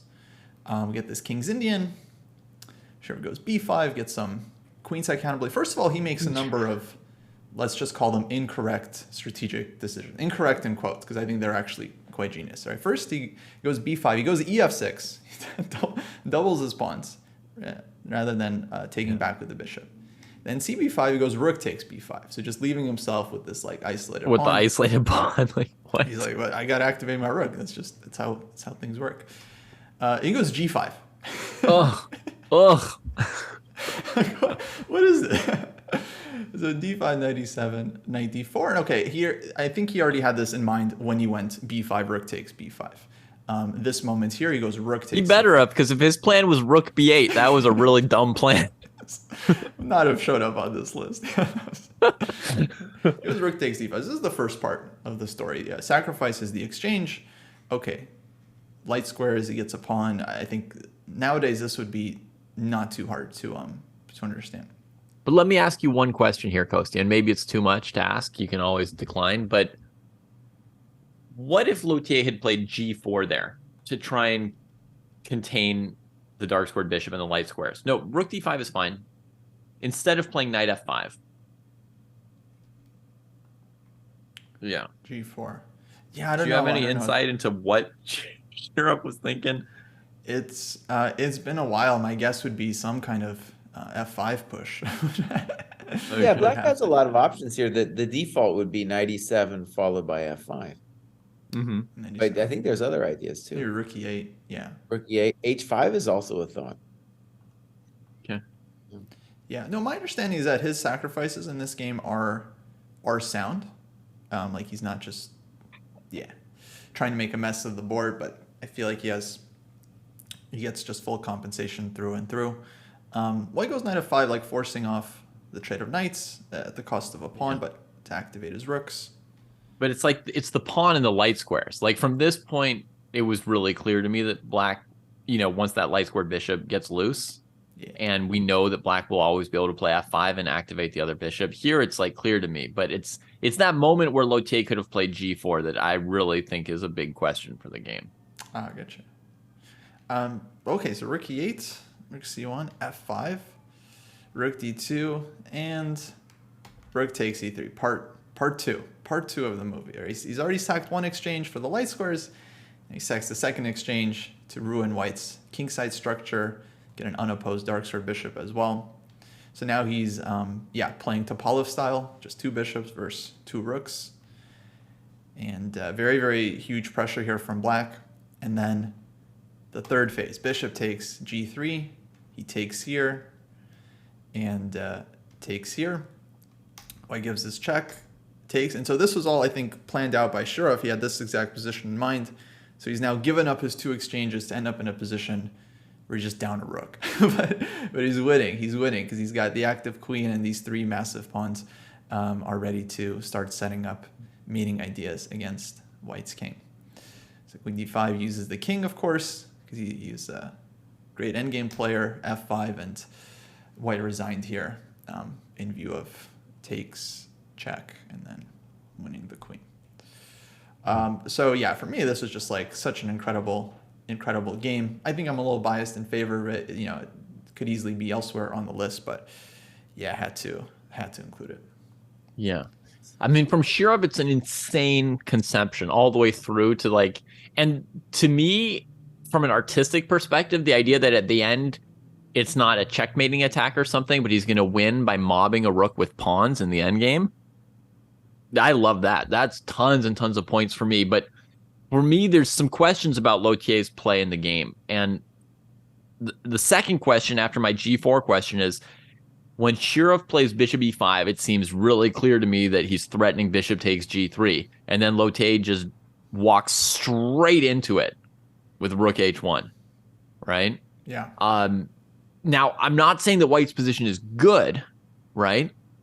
But I would say that, you know, rook g1 or something, or the rooks defending each other so queen e3 won't win a rook, like rook c to c2 or d to c2. But I think rook g1 stopping the threat, I mean, you got to at least stop the threat, boss. Like you got to know that Shirov's threatening bishop g3. But wait. Let me make a defense about it though. Yeah. Let me take defense. So maybe he missed something, but also if you go back and you say to yourself, if I do not play rook h1, what am I going to do? Rook h1 is the one threat that white has at his disposal. Go back another 2 moves. Mm-hmm. First of all, you can't play bishop e5 because of queen e5. So black has to take this full tempo out. The only way for white, when you think about this, is like, well, if he plays bishop e5, I better have something or else I'm going to be squeezed to death. So that's your one hope. That's the only hope. Because otherwise you're not doing anything. I mean, it's not guaranteed you're going to be squeezed to death. Black's got a lot of play, but I mean, you're going to get squeezed to death. I got everything. I got h5, h4. I got f4. Holy patolis. Holy patolis. I think in practice, it's not that easy to push the rooks over. I understand you can hold the position and the bishops are great, but I mean, you don't need to roll over as white. By the way, like, I don't think this is easy to see. Like I would, if I was in the previous position as white and I saw this, I'd be like, well, I'm going to take this, boss. I'm going to take this. By the way, no king h3 because of g4. Right. Right. This is hectic. Oh, man. No, I would, if I saw this, I would believe in white, or I wouldn't believe I was toast. Okay. Right? I got a rook, boss. I got a rook. It looks terrifying for white. I got a rook. Like each of those pawns is an attacker because they're within one step of the king, right? So it's. I got a rook though, man. The other position, I was like, maybe I'm gone. I would play rook h1, dude. Even knowing this, I would be like, it's time. I got to do something. That's what Lautier was thinking during the game. I got a rook. I got a rook. I got 2 of them. Okay. That's a great game though. That's a great game, man. Yeah. And okay, let's keep it going. Yeah. Is it me? It's you, Jesse. All right. This game made a huge impression on me. And again, I don't think Kasparov would say this was his greatest, maybe not his greatest games, but to me, this game just said it all and really taught me a lot about chess. So this is Kasparov Portish, 1983. When I say pawns aren't people, in some way, this is one of the games, the foundational games of my chess belief system, I guess you could call it. Ooh, we're finally going to find out the meaning and background. The meaning and background of pawns aren't people. Okay, Jesse was just mad in advance when he came up with that saying because he knew that one day Philidor was going to make it onto a list of top players. It was just pure spite. Pawns aren't. I have people. nothing to. I have no problem with saying that the pawns are the soul of chess. It's just they're not the people. You beat us all without beating the people. Okay. Okay, so let's start the game here. This, of course, is an attacking formation that Kasparov got very good at. And knight c6 makes a lot of sense from an old school perspective because the knight is going to want to go to a5. In fact, once you play knight c6, you are committed to go to a5 to play for the c4 square. Okay. Yeah. The problem, and this is where it gets really interesting, the problem with knight c6 and knight a5 is that then we have to start thinking about the force count. So we're going to see a lot of, because the knight will not be on the king side or in the center. I predicted that whole sentence in my head. I'm happy to report. Okay. So now we're going to get a really interesting sequence. So bishop b2, rook c8, queen e2, and Kasparov already has the pawn formation in mind. So rook 81, queen c7. Now, back in the day, the dogma in this position would have been e4. There's a nice video out there. Again, it's the Plaskett one where he talks about e4 versus c4. c4 is all about pawns aren't people. So when you play c4, then you're saying, oh, the knight's coming to a5, boss. What are you doing? And so really beautiful decision. We're going to see a lot of beautiful things later, but this move to me is the first like double exclam where already it's kind of like the fundamental plan is laid out. Okay, so here we go. Black plays naturally. Portish, if you're just new to chess, genius player from back in the day. Fantastic player.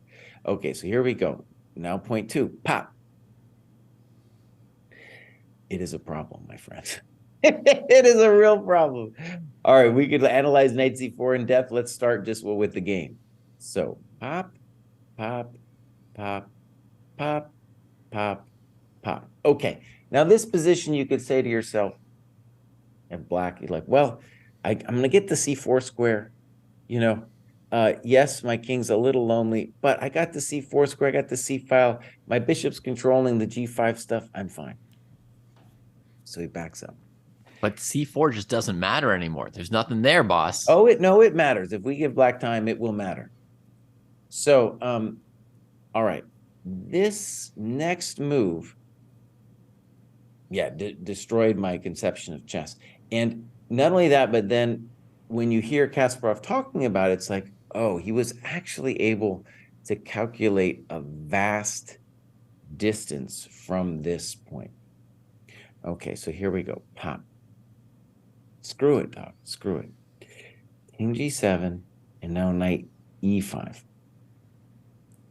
So two of the fundamental ideas that Kasparov turned me on to were force count and the splitting of the board. So here we're going to see the splitting of the board.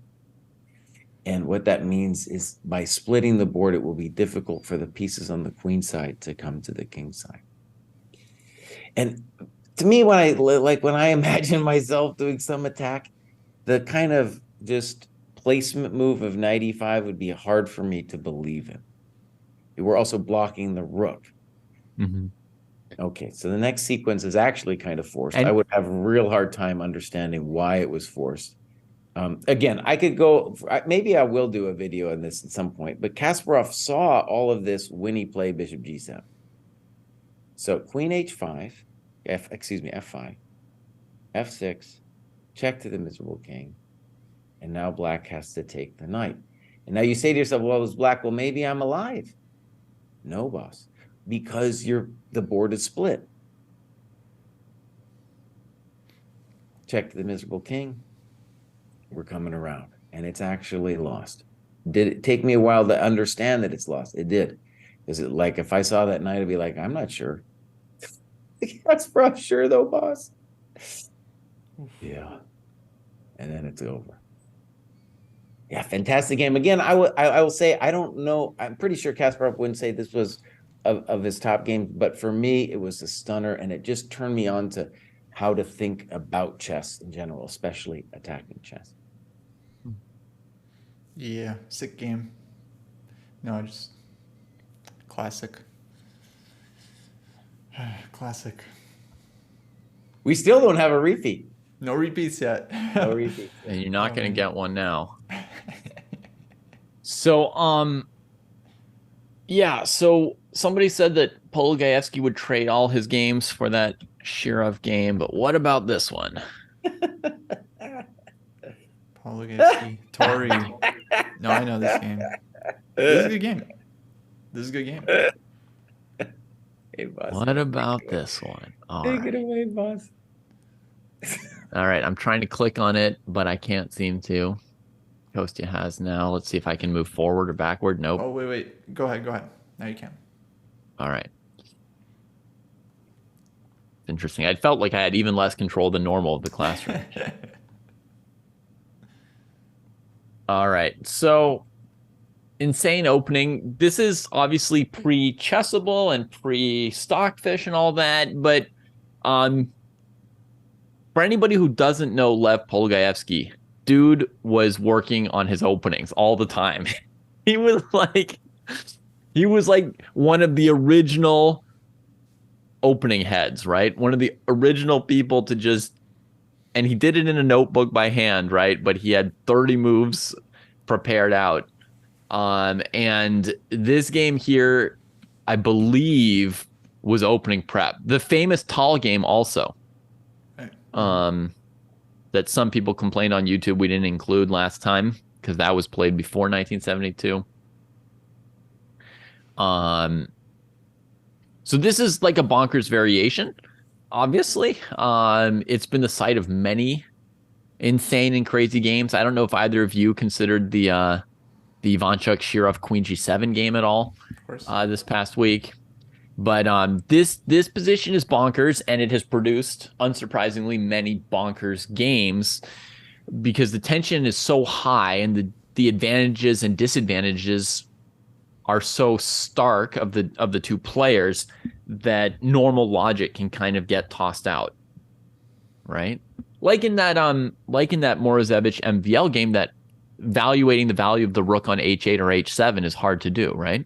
Mm-hmm.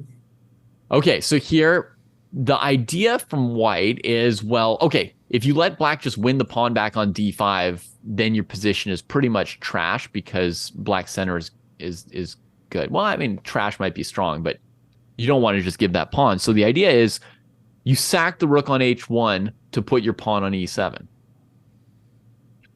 But Polugayevsky had a new idea in mind for this position here. If the bishop saves itself, by the way, knight b5, and then you're sort of checkmating the king. So black has to take time for a6. And he came up with this idea of h4, bishop h6, and then just f4. And he just leaves that rook stuck on h8 in a pretty big space, right? It's not as obvious that that is a tomb. It's more of a mausoleum. But the rook is still fairly stuck, and that's the concept. Now, one of the things that makes it complicated is black has some resources for getting the rook out of there, right? One resource is if you could trade white's rook, your king could come to d7. This rook doesn't look as dead trapped as MVL's did, in my opinion. The second way to try and break it out is for this knight on b6 to sack itself somewhere on white's pawn structure.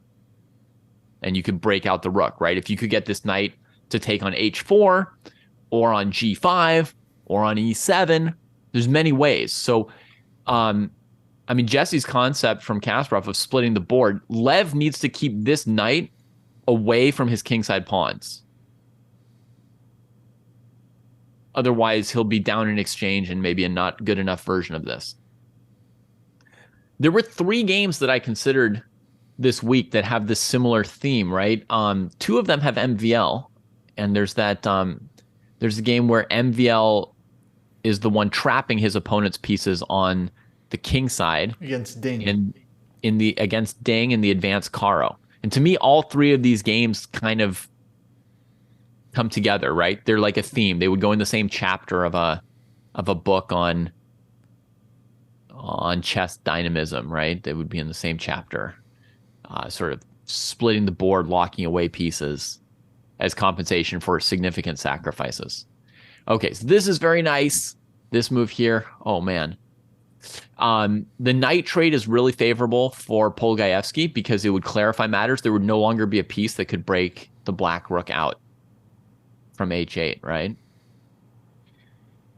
So Torre keeps the knight, and this lets Polgaevsky send his knight on a much better route towards e3 and possibly f5 or c4.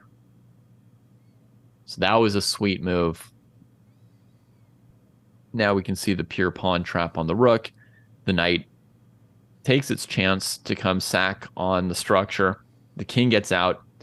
And this is what makes this, what pushes this game over the edge and up into the top echelons of games is like, if you saw this position, I mean, you wouldn't necessarily think that white should play for this, would you? I mean, yeah, it's not obvious. The rook's not trapped anymore. You've got a pawn for an exchange, but it's a knight in an endgame. You'll much more often see people play endgame positions with a bishop and 1 or 2 pawns against a rook than a knight. But he's got these weaknesses, right? a6, c5, f7, and the potential of the h-pawn to become good. And first he ties black to that weakness on f7, then he gets his knight going, then he takes the time to grab the a-pawn once his pieces are maximized, keeps black tied down. And this endgame gets hairy as well, like the calculations. It gets tense here. The knight's living precariously. Black finally deflects him, comes back, has to keep the king away from the pawns, and then do a breakthrough. Black can't trade because then the bishop will control the queening square. But this is intricate, right? Here's the surprising counterplay from Torre, going from back rank mate. Okay, you run away from back rank mate, we queen the pawn. But yeah, the bishop's just gonna be able to sack for it, and he'll get some queens. What do you think, Jesse? That was a good game, and there's a lot of games in this variation. Test of Time, Kasparov has a couple of games. They tried to beat him with this variation. They were like ganged up on him, and he slayed him. I think that was 1982 Soviet Championship. So right after this. Yeah, fascinating early position without the computer, where I think this blew everybody's mind, this variation. You know, it just was so dynamic and interesting. Yeah. And Polgaevsky had some incredible contributions. Like, he came up with, this is like a concept, right? I mean, he came up with concepts that were just mind-blowing. So all love to Lev. I guess it's on me to go on to number 2. Yeah, let's keep going. Which will be our first repeat. Ooh. So, Kosti, you can go to the Bagirov Gufeld game. The Bagirov Gufeld, dog. Wow. The Mona Lisa. We get to see it. We get to see the Mona Lisa. We get to see it. I know Jesse held back before. Gufeld, and Kostya, you'll enjoy showing it because it's a King's Indian. I know you're not one to complain, but especially not. Yeah, can I just let me put it. You can be the one to show it if you want. You probably like the game even more than me, but I just wanted to say that, like, Gufeld, he was always known for rather for wanting to rather give up a rook than his dark squared bishop. That was like the famous thing about him. But in his Mona Lisa, he actually lets his bishop. So the whole thing happens without the dark squared bishop, which right. Normally he would play something like bishop h8, bishop f8, queen f8, or something. That would be like his his obsession. Yeah, exactly. There was that story that I read recently. It was like a Petrosian game, and he didn't go for some line with bishop g5, right? And then he was like, I saw that if I had played bishop g5, you would have been able to play rook f4. A move later, and then eventually force me to eat the rook with my bishop. It was like, I wasn't falling for bishop g5, boss. And his opponent was like, I hadn't even thought of that. That's funny. Steps beyond. Here's a heck of a move coming. This bishop e6. Yeah. So just a fantastic attack. Oh. It looks like he's trying to get his own king checkmated on e6 and f6 on the diagonals, right? But he's clearing the 8th rank for his queen. And that's really cool. White plays bishop b3, so the rook will get in the way of the queen from checkmating, right? And then he just feeds him the rook anyway with knight b4. Yeah, this is so sick. Yeah, I think white resigned here, but Beautiful point was geometry. black gets this like ring around the rosy mate, which is just so Ring pretty. around the rosy. And the key is the knight and the bishop, right? Like the bishop and knight checkmate will help you to find Gufeld's combination here. Because the knight has to cover the dark squares and the queen has to cover the light squares, right? And he had to position the knight on this precarious d5 square. It's the only way to do it. So learn your bishop and knight checkmate, folks, and you can play the Mona Lisa too one day. I just want to do one detail. King h8, exclam. So that, because queen h6, we have knight g8. So the only way to get in is to play hg, but then our rook gets to go to f7. Amazing. King h8, exclam. Beautiful. And now white has to also worry about maybe black might play g5 at any moment, killing the attack. Mm-hmm. Yeah, I do. I didn't think you were. You always surprise me, bro. You always surprise me. Okay. That means this one's going to get a lot of points. It's the first repeat. It's the first repeat. Really go up there. And I can say that normally I don't value King's Indian defense games as highly as other people, I think. Like normally I find them a little bit crass, like the f5, f4 is a little bit too obvious, and like, you know, you throw all your stuff at somebody, and you know, it's a little feeling like anybody in a coffee house could have done it, but this game was special. Yeah. Okay. Kostas, you're up, right? I think it's you, Jesse. Oh, it's me. Okay, Number two. It's very hard, very hard. So again, a Topalov game, and again, a Shirov game. We're going for Topalov, Shirov, 1998. And this game is generally known for like the best move of all time. It's kind of an interesting, maybe that's, obviously we're going to have to do that show. I would like to. That's debatable, Jesse. Best moves of all time. Best moves of all time. And let me just I don't want to spend too much time, but we're going to see the greatest move of all time. I think actually there's consensus that this is the greatest move of all time. Oh, no consensus, my friend. Oh, I think there's, I mean, well, David, you're not part of any consensus. We'll have to argue about it when the time comes. But what I want to stress about this game is I want us to pay attention to the light squares. So Topalov lets us basically win the light squares there. So the rest of the narrative I want to just stress is the light squares. Because people often just look at the move, but there's a history to the move as it's going to happen.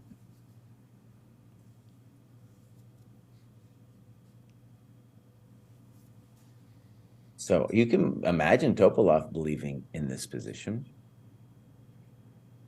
And this just like, when we usually see Shirov attacking, here we're seeing the incredible defense. I don't care. I don't care. And boss, what I'd really like is your light squares. Okay. Whew. Now we won the light squares. We're going to control the light squares, my friends. Okay. Somewhere around this point, Topalov wisely says, boss, this isn't going my way. So what I'm going to try to do, boss, is I'm going to try to go to a end game where I have bishops of opposite color, namely this one. Yeah. I mean, that position looked impregnable, right? After he took the light squared bishop and the f5 square collapsed. And then I mean, good players are, one of the things that they're way above us on is knowing when to start looking for drawing scenarios, when to turn to sack a pawn or two. And yeah.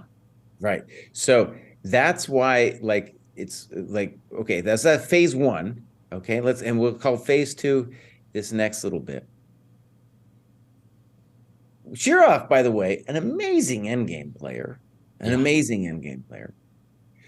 All right. So this is the first one where Shirov says, if you take the queens, I feel good about my position. Okay. So queen a1, no trade for you, buddy. Bishop f5. f6. Pop, pop. I'll take it again. I'll go into this endgame, boss. I'll go it in. All right. So common wisdom would be that white has reasonable chances to hold this thing. Mm-hmm. And Jesse, if there were no kingside pawns, what would the verdict be with no kingside pawns? totally drawn. Yeah. Okay. The problem, though, with the f6 pawn, let's say, is that, and this is central to what happens. The f6 pawn is it's tying down the black king. All right, so keep that in mind when we look at what happens. And here with h4, white is saying, boss, I'm tying down the g5 opportunity. I'm tying down you from putting your pawns in the right color. Yeah. Okay, so yeah, this move is the greatest move of all time. No, there's actually no doubt that this is the greatest move of all time. I've studied this game in some depth, and this one is like what? And I think I haven't learned it the computer, but from what I could tell, it was the only move that actually won. Here we go, pop. That's true. I will say, Jesse, I've also studied it, and I think it's the only move that wins in this position. I'll just throw in my 2 cents on that. I think that's correct.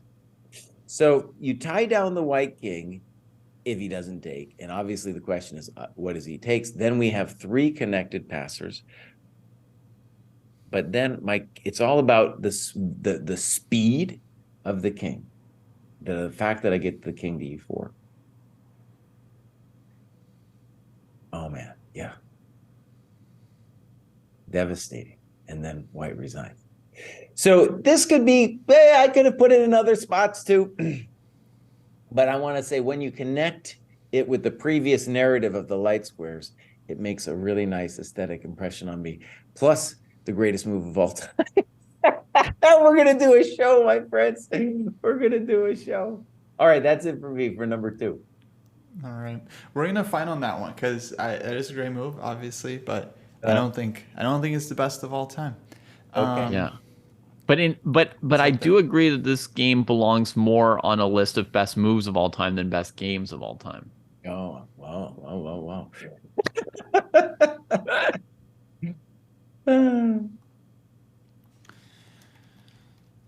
Okay. Nose Knows All has a nice point too. Okay. Go ahead, Kostya.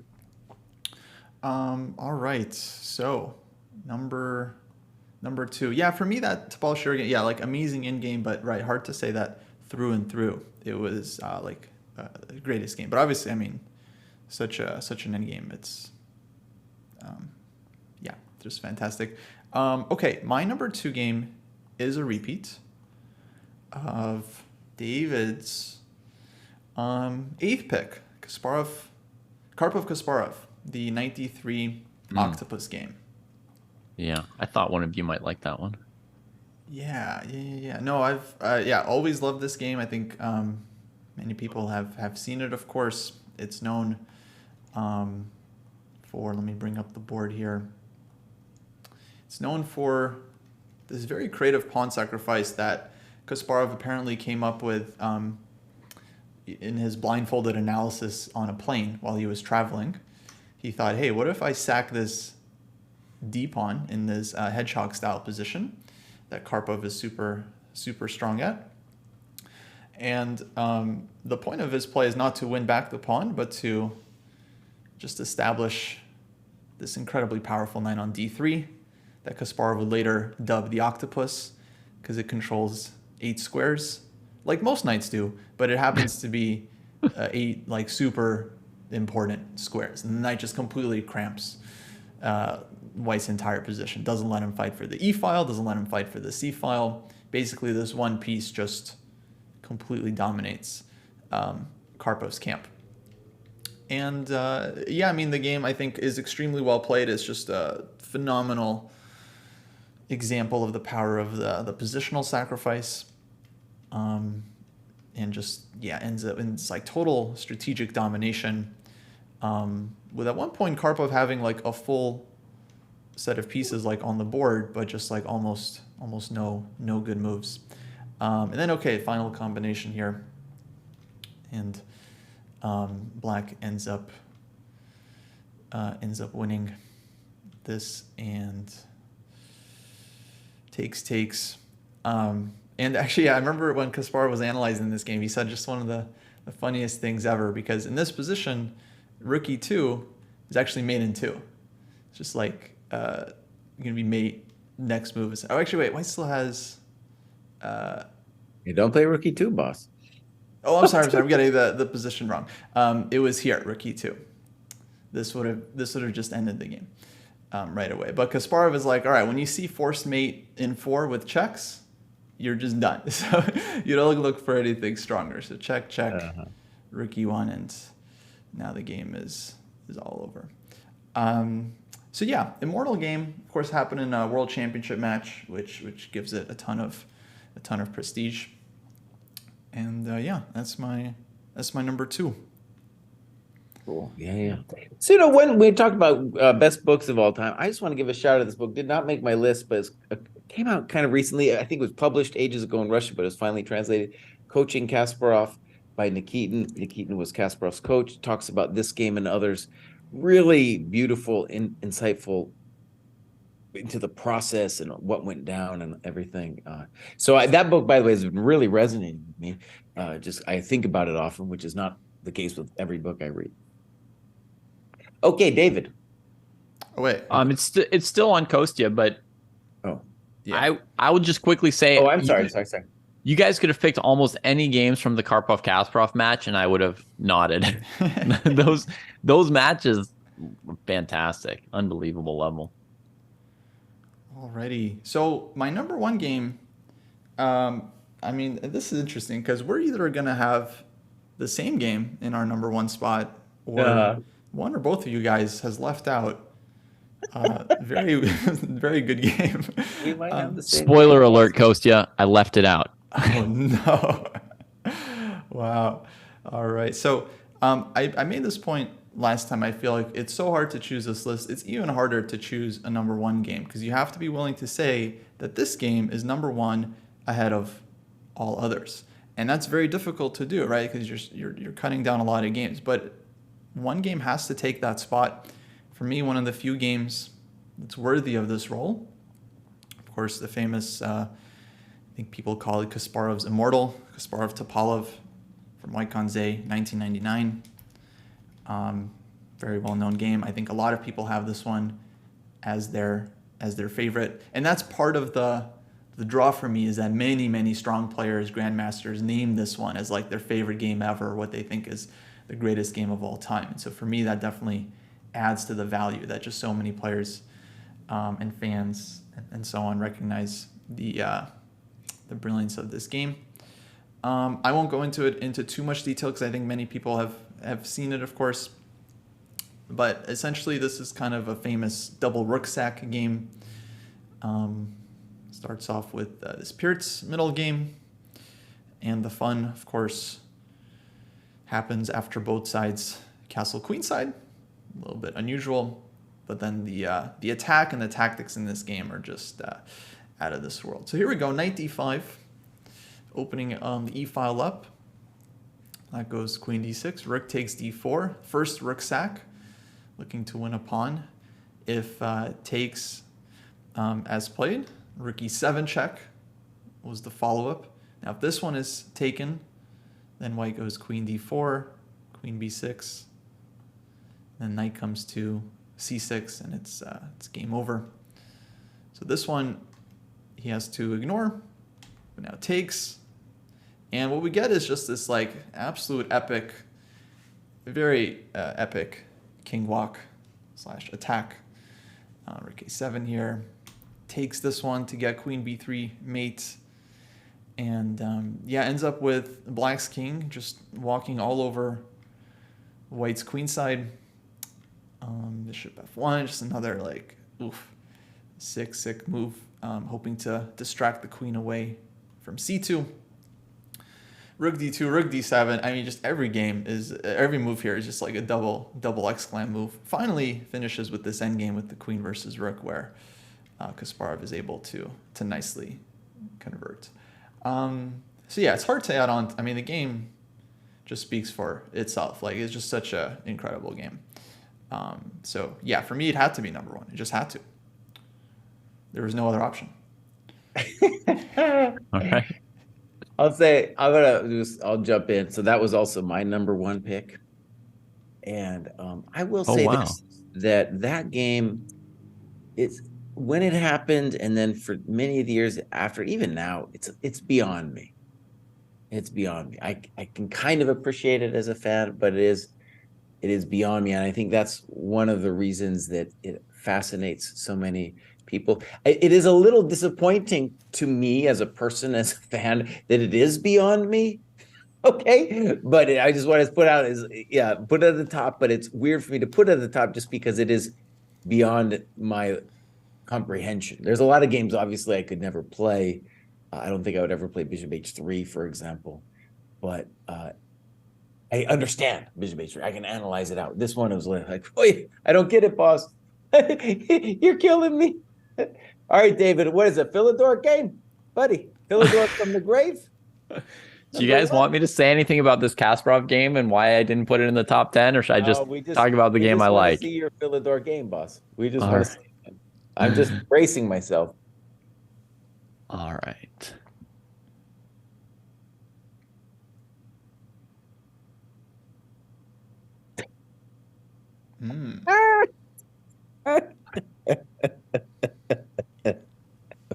No, this is an amazing game. This is an incredible game. Okay. The greatest game of all time was played by Grigory Serper. Mm-hmm. Yeah. And I've had the pleasure of playing and talking with him too. Yeah, me too. All right, boss, walk us through it. I'm not trolling Dripman. I had planned to troll. I searched my database. I'll tell you guys this. I put in a lot of work. I had planned to troll. I searched my database for a game where Jesse Cry got beat down. I tried to find a game. Where someone really laid into him, sacked the house, dragged his king around like what just happened to Topalov. And I couldn't find a single game. Every game was solid. You only lost in endgames as far as I could tell, and never to Bishop H3. So I gave up on that project. It was a waste of time. Could not find a game where you got popped. I can show you games that I got popped. But all right, let's see this one, boss. Yeah. So anyway, this is not a troll. This is my real pick here.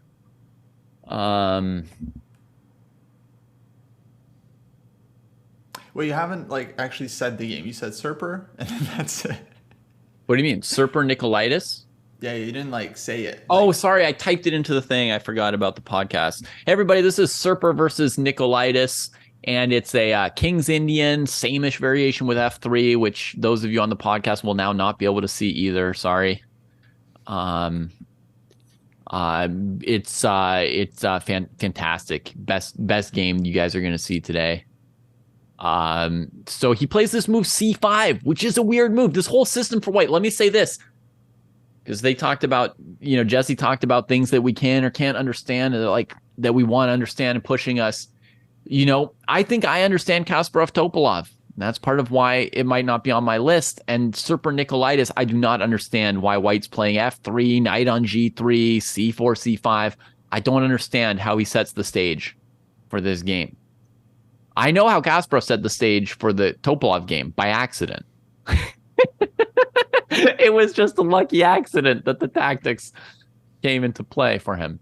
Okay, but C5, it's a slightly weird move. I can't explain it. I mean, his position's fine, but so is Black's. H4, knight on H1. Yeah, I don't play like this. I never play with the knight on H1. But what he shows here, in a sense, is space. And Jesse once wanted us to have a game in the, or maybe it wasn't Jesse, but one of you two wanted a game in our dojo curriculum called Space: The Final Frontier. Oh yeah, that's for me. Yeah. Right, that was you, right? And to me, Jesse, this game here is kind of a space game, right? Like he's about to show what the C5 pawn is worth in this position, right? So he loosens up the queen side just a tad, just increasing the scope of E2 a tiny bit, right? And then, boom! Welcomes him to the dojo. Knight D5, and that C5 pawn, woo! Holy moly. You're going to be dealing with that for a while, Ioannis. C5, D5, immediately disrupting the pair. I would look at moves like rook c1, rook fe1. No. He's coming forward because he's got a tactic in mind, a concrete solution. Bishop b5. Oh my goodness. Oh my goodness. Takes. Of course, the queen can retreat to b7 and keep the rook, right? Then it's just 3 connected pass pawns coming down. And this is now all like mayhem, right? But I think also that it's all sound. And it's based on, the value of the pawns and the space. Dominating black. Gets the rook in. Here. Brings the rook to the other file. Not because he's afraid of the rook on a8 dying, just because it's an open file for rook a1. f4. Trapping his bishop, right? Sure. Yeah, everything's hanging. Whatever. Comes here. And now pop. Bishop on e3, it's going to go too, but the rook goes first. And now centralization. Right? Centralization. The queen comes in. The light squares are suddenly weak. He's coming across. He's giving up 2 pieces with check. Poor king. Just barely alive. And can't take back on f2. Has to leave that pawn alive, which creates this theme for black of knight g3, pawn takes, hg3, and rook h1. He has to keep his eye out for. Now, even this position, what do? You're down 2 pieces. Oh, man. Check to the miserable king. Yep. All just to get out of the way of the d pawn, right? He's sacking a rook for 1 tempo for this pawn. Now he's down a rook and 2 minor pieces, folks, if you're keeping track. Now, in this position, black's got enough, right? And they've got counterplay with the f-pawn. So here comes the e-pawn. And look at this. His queen is just sitting there. It's hanging. Black's going for counterplay. He's pushing. Gonna have to go sack his queen for this rook if he wants to win. He does. Imagine he didn't win this game. Oh my god. Yeah. Oof.